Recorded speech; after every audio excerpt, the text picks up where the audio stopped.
j'avais déjà parlé de mes épisodes favoris lors de ma vidéo sur mes goûts, en omettant volontairement des épisodes beaucoup plus récents. Alors il est à présent temps de parler de 2 épisodes exceptionnels de la licence qu'on a pu voir après la série de 1986.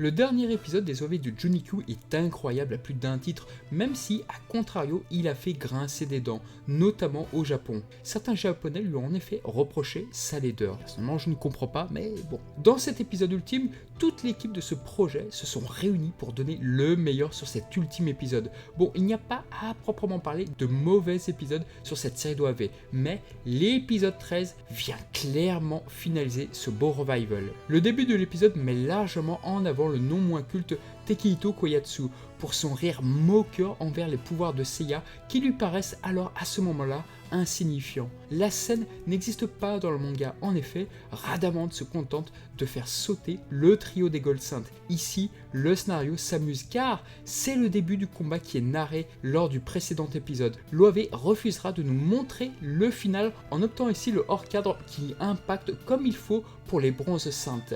Aeolia, Milo, Mu meurent donc, en apparence certes, en criant le nom de leur attaque respective sur un ultime assaut désespéré.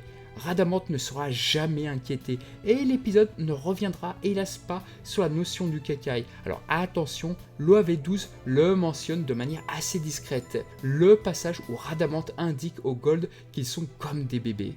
Pendant ce temps, Zelos s'amuse en martyrisant les renégats déjà à bout de souffle. Le talent de Bin Shimeda n'est plus à démontrer, lui qui est à présent connu mondialement pour son rôle de Broly. Quoi qu'il en soit, le comédien s'amuse avec ce rôle et son rire est absolument génial.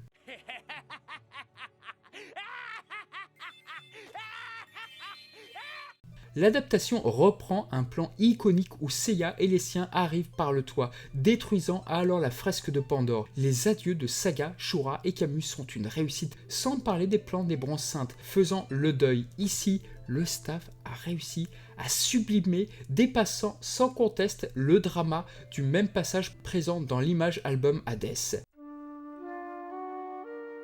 Kami, Shura, 二人とも忘れたのか。我々がなぜハーデスに束の間の命をもらってまでこの12級に来たのかを。分かっている。僕たちはあなたたちの思いを、あなたたちの魂を引き継ぎます。 Alors ok, on peut s'entendre que tout le monde s'en moque du personnage de Zelos, mais sa mort était bien plus importante dans le manga, car suite à sa défaite face à Yoga, Radamanth se pose des questions sur ses 4 bronzes, car à cause du Kekai, les adversaires des spectres sont supposés être diminués, et il est alors insinué que Zelos n'aurait pas dû être vaincu si facilement. Radamanth comprend alors que Seiya et les siens ont peut-être hérité du sang d'Athéna, chose qui inquiète grandement le juge. Dans l'OAV numéro 13, tout ceci est balayé pour diminuer l'implication du Kekai. Et arrivant donc après la mort de Zelos, le juge ne se pose donc pas trop de questions. Donc en conclusion, la mort de Zelos est beaucoup plus importante dans le manga que dans les OAV. Une scène qui avait fait beaucoup parler d'elle, c'est bien sûr Shun apercevant furtivement Pandore. Une bonne idée et l'adaptation est assez cohérente au fond. Mais le gros de l'épisode, c'est bien sûr Radamanth qui affronte nos héros. Dans le manga, Seiya s'apprêtait à le combattre. Le juge se contentait alors d'uniquement esquiver le coup, mais ses lieutenants intervenaient pour également induire que la route sera encore longue à nos héros s'ils veulent espérer atteindre un personnage aussi important que le juge. Dans les faits, cette fin d'arc dans le manga n'est pas très impressionnante pour les héros. Ceux-ci sont défaits par les lieutenants de Radamanth et Seiya au dernier moment s'agrippe à Valentine et il atteint les enfers ainsi. Pour marquer le coup, Shigehatsu Yamauchi modifiera tout cela pour donner un caractère épique à cette fin de série. Bien sûr, épaulé par son équipe, il ne serait pas étonnant que le passage où Radamanth empoigne sur le mur soit du réalisateur Nagamine. En tout cas, la scène fait furieusement penser à ce qu'on verra plus tard dans le film Broly par ce même réalisateur. Le juge s'amuse avec les héros et on a le droit à un effet de distorsion sur Seiya. Les déformations, ça connaît très bien Yamauchi et ceci en est une nouvelle. D'ailleurs, l'animation y est excellente pour cet effet si singulier. Apparemment, cette séquence aurait été animée par le grand Yoshihiko Umakochi. Alors on va reparler de lui après. Notons que Radamanth utilise dans cet épisode ses ailes comme une sorte de cape, le faisant presque ressembler à Batman. Le juge semble être inatteignable et pourtant Seiya se relève encore et toujours. Chose classique vous me direz, mais le combat, les musiques font de ce passage une réussite absolue. L'équipe de la série fera alors briller la Final Close de Seiya, car après tout, cette partie était portée sur les Gold Saints, ce qui est assez normal. De plus, pour l'édition Eizoban, Masami Kurumada avait dessiné la Final Close dorée, donc pourquoi pas. Notons qu'on a le droit à un effet assez vu et revu dans les animés, un peu irritant d'ailleurs. En effet, Seiya a atteint le juge et le plastron de ce dernier est marqué par l'attaque, chose qui disparaîtra juste après. Ouais. Quoi qu'il en soit, le combat prend une forme unique et on regrette finalement que la suite des OAV ne reprenne en rien ce changement de scénario, notamment dans l'OAV 2 du Mekai N, Radamanth passant devant Seiya sans que ce combat ne soit évoqué. D'ailleurs, il s'est murmuré en interne que Masami Kurumada n'était pas très heureux de ce changement de scénario pour le AV13, ce qui allait en effet poser des problèmes sur Valentine notamment. 243年も待ったのだ。今しばらく待ったとしても苦にはなるまい。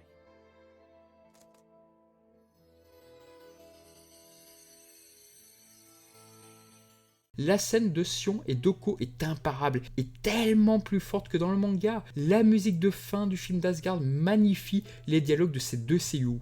L'épisode étant assez long, avoisinant les 30 minutes, une scène a dû être supprimée. On devait voir en effet Ikki. La clause du phénix devait en effet se transformer, la scène faisant sens vu qu'on apercevait le personnage avec donc sa new clause devant Shiryu, puis plus tard se recueillant devant la mort de Shaka. Cette scène aurait dû expliquer le changement de sa clause lors de son passage en enfer. Malgré l'animation, les musiques, les dessins et bien sûr l'émotion que véhicule cet épisode, il sera vivement critiqué au Japon, et ce en raison de sa grande différence avec le manga. Shigehatsu Yamauchi se fera remettre à l'ordre, mais cela ne l'empêchera pas de déborder de son aura sur le 5e film, pour le meilleur pour une catégorie de fans, et pour le pire pour une autre. C'est probablement la dernière fois sur les épisodes adaptant le manga de Masami Kurumada qu'un tel chef-d'œuvre verra le jour. La suite, en 2005, sera bien plus triste lorsque la série sera confiée à Tomoharu Katsumata, qui est certes un vétéran, mais hélas, Bandai ne sponsorisera plus la série pour faire place à la petite structure Avex, avec un nombre d'animateurs considérablement réduit, et d'ailleurs, le studio d'animation sera exclusivement celui de Shingo Araki, à savoir l'Araki Prod. On peut largement supposer que si les OAV d'Hades ne sortent toujours pas en Blu-ray au Japon, c'est parce que la série serait difficile à vendre en raison de deux structures différentes, Bandai et Avex, en plus du fossé qualitatif assez important.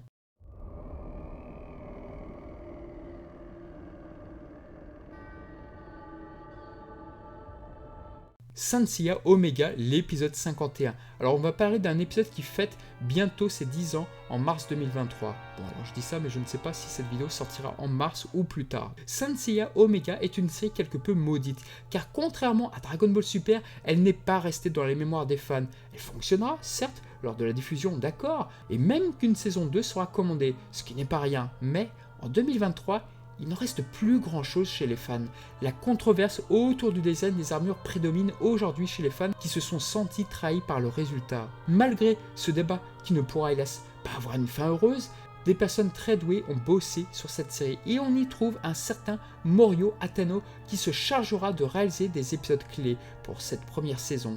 N'ayons pas peur des mots, mais Atano est le digne successeur de Shigehatsu Yamauchi. Dans sa réalisation, sa poésie et le dynamisme, tout ça laisse transparaître une volonté d'effectuer un travail assez similaire à son illustre prédécesseur. Il avait été en effet repéré par Yamauchi lors des OAV de Junikyu et la Toyamashien, ne pouvant remettre Yamauchi en avant suite au fiasco du 5e film, quoi de mieux que de reprendre son style à travers un homme qui semble avoir tout compris de son art. Et si Shigehatsu Yamauchi collaborait avec Shingo Araki, souvent pour le meilleur de la licence, ici Atano s'appuiera sur Yoshihiko Umakochi, mondialement connu aujourd'hui sur My Hero Academia. Quoi qu'il en soit, ce character designer avait déjà bossé avec Shigehatsu Yamauchi dans la non moins culte série Kashan Sins. Alors attention, la série, par son côté contemplatif et extrêmement lent, peut parfois être déprimante. Et on retrouvera son talent dans l'OAV numéro 13 de Junikyu, justement sur le plan dont j'ai évoqué tout à l'heure. D'ailleurs, dans l'épisode 20, un dialogue où Koga fonce sur Eden s'inspire allègrement de Seiya faisant face à Radamante. Umakochi avait prévu à un temps de constituer des clauses pour nos héros à l'image des anciennes qu'on pouvait voir dans la série, mais il renoncera hélas à ce résultat pour soulager les animateurs. Quoi qu'il en soit, revenons un peu sur l'épisode 51. Déjà, on peut s'accorder à dire que dès que Sonia, la nouvelle sainte du Scorpion, fait irruption dans la série, le niveau de la réalisation, les dessins montent d'un cran. Tout est amélioré pour accompagner le climax, à l'exception peut-être de l'épisode 46. Mais bref, Seiya et Yuna sont parvenus à sauver Koga, qui était sous l'emprise d'Absu, qui se révélait être le véritable antagoniste de la première saison. La série donnait quelques indices quant au véritable instigateur de la bataille. Mars n'était qu'une fausse piste au fond.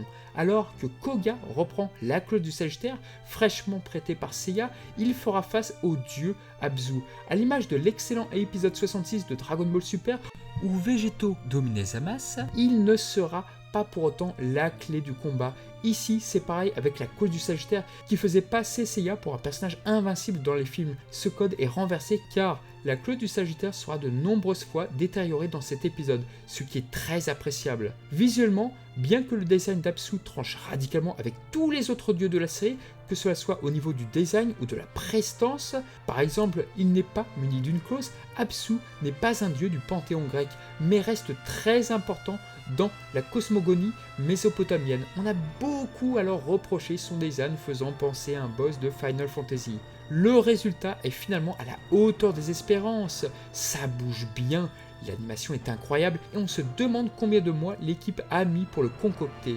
Koga est mal en point face à ce dieu et enfin il y a de l'eau. Oui, l'élément de l'eau revient abriter le corps de Koga, ce qui rappelle bien évidemment le 5e film de Shigetsu Yamauchi.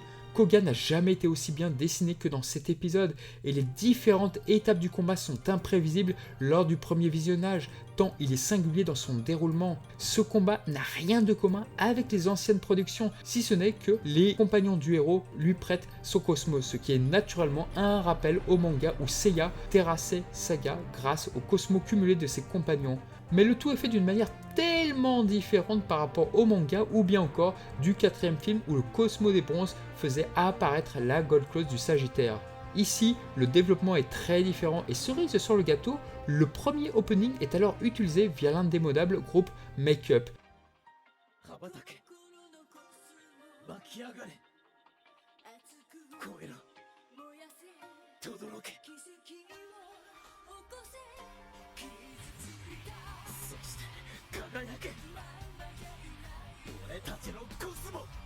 Mais avant d'en finir avec Absu, Koga délivre Saori. Des animations magnifiques sont effectuées, notamment celles représentant un Pégase. Le combat se termine par une phase en noir et blanc, montrant que la série en avait dans le ventre. Et au fond, vu les aptitudes du héros, cela devait se terminer par un coup de poing. Les crayonnés sont parfaits.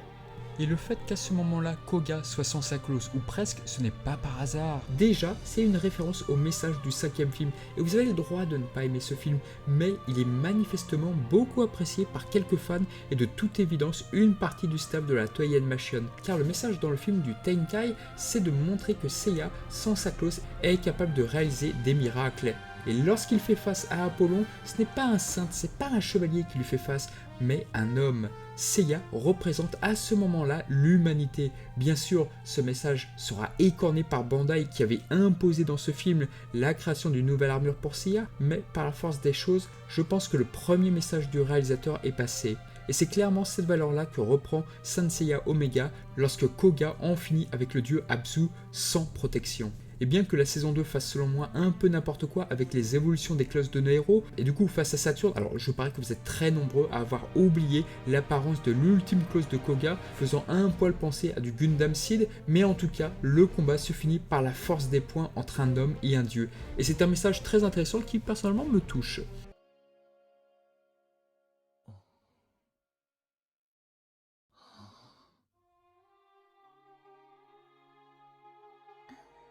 Et alors que la série Saint Seiya Omega est souvent perçue comme une série mignonnette, enfantine, Arya réapparaît, personnage central de la première série, mais qui fut tué lors de l'excellent épisode 27. Une chose est certaine, ce personnage ne reviendra pas. Elle regarde avec bienveillance Koga lors de sa petite intervention. l'émotion est alors imparable. Bref, Saint Seiya Omega est une série absolument sous-estimée, que cela soit dans son scénario, mais également dans le meilleur qu'elle avait à nous offrir.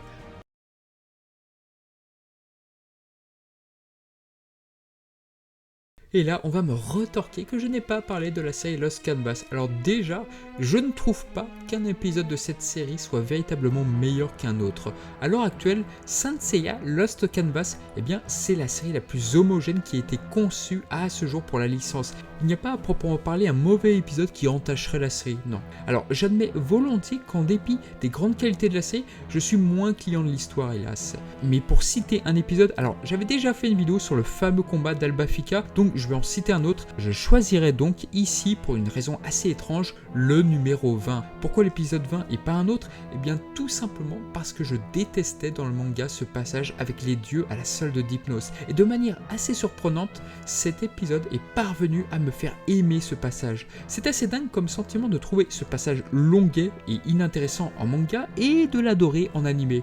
Très honnêtement, ça m'arrive pas tous les jours. Alors pourquoi ce décalage d'appréciation? Déjà, le manga allait bien trop vite et zappait de nombreux éléments. On ignorait par exemple comment s'était fait avoir Yato et Yatsuhira. Ici, c'est largement développé et ils ont eu en effet le malheur de croiser le chemin de Phantasos. Tenma est emprisonné d'un rêve et niveau casting, c'est du 3 étoiles puisque Ikelos est incarné par le savoureux Ryusei Nakao qui fait son grand retour sur la licence de Saint Seiya.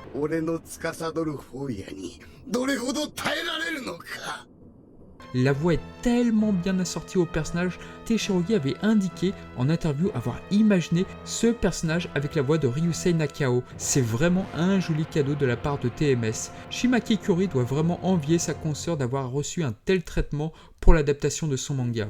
L'intrigue est centrée sur Elcid, le saint du Capricorne. Si le manga d'origine il chassait le félon Aiolos, ici il doit venir en aide au saint du Sagittaire. Ce qui était très osé de la part de Teshirogi, c'est de l'avoir dépossédé d'entrée de jeu de son fidèle bras détenteur d'Excalibur. Pour Masami Kurumada, le nom de Shura provenait de Ashura, qui mentionnait alors la guerre, ce qui irait fort logiquement pour l'homme ayant tué Aiolos. Le nom d'Elcid fait lui aussi écho à la guerre puisque ce nom fut porté par Rodrigo Diaz de Viva. Si Shura partait du coup chasser ce félon d'Aiolos, Elcid de base était laissé pour mort par les subalternes d'Hypnos, mais il ne va pas tarder à les traquer histoire de rester sur la même thématique. Alors, il y a une scène tellement anecdotique dans le manga qui est magnifiée ici par la réalisation du féroce Nara Harada. Et c'est bien le très court mais génial duel entre Elcid et Phantasos. La réalisation est merveilleuse, les impacts de coups, le ralentissement lorsqu'Elcid donne ce coup de poing qui fait valdinguer le dieu. Le changement de voix de Phantasos qui était alors incarné par une femme, à savoir Rikugimiya, une fois que le masque tombe, c'est Satoshi Ino qui reprend le relais pour une voix bien plus virile.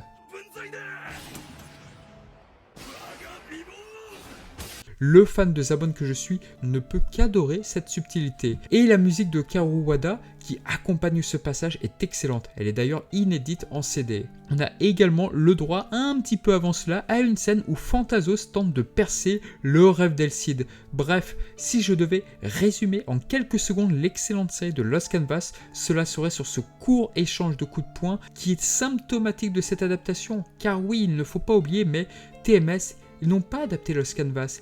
Ils l'ont carrément amélioré, et d'un niveau, mais d'une force, on aimerait voir ça tous les jours en fait. Voilà en tout cas sur ce que j'avais à dire sur cet épisode 20. Voilà en tout cas pour 2 épisodes marquants de la licence Saint Seiya. Quant au passage sur Lost Canvas, c'était un bonus car la série est de telle qualité qu'il fallait forcément en parler, mais je trouvais ça très intéressant de parler d'un épisode qui personnellement n'avait rien pour me plaire et qui au final, par le talent de TMS, eh bien ils ont réussi à produire quelque chose de très bonne qualité. Voilà en tout cas, j'espère que vous aurez aimé et je vous dis à très bientôt, salut et prenez soin de vous.